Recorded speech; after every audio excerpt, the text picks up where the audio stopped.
এখানে যারা আসছে তারা মূলত ব্লাড দিতে চাচ্ছে।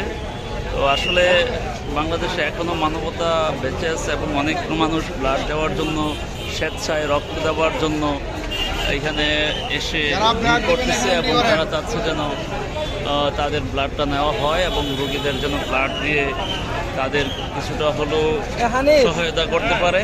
সেই প্রচেষ্টায় মূলত তারা ব্লাড ডোনেট করতে চাচ্ছে এবং যারা ব্লাড দেবে তারা এখানে মূলত এন্ট্রি করতেছে।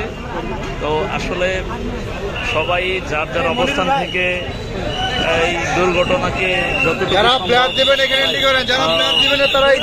দুর্ঘটনা থেকে যতটুকু সম্ভব এটা থেকে স্বস্তি ফিরাতে পারে বা রোগীদের যতটুকু সাহায্য করা যেতে পারে সেই প্রচেষ্টাই করতেছে। এবং আরেকটি রোগী নিয়ে আসছে প্রাইভেট কার দিয়ে।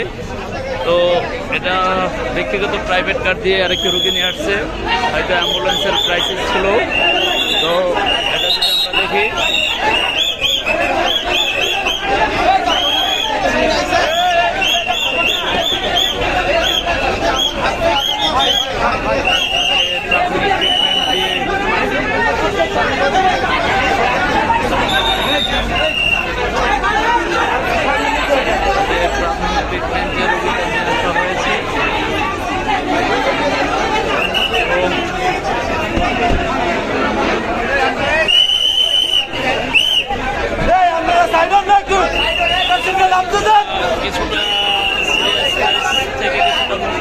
তবে আহত হয়েছে 5% পড়ে গেছে।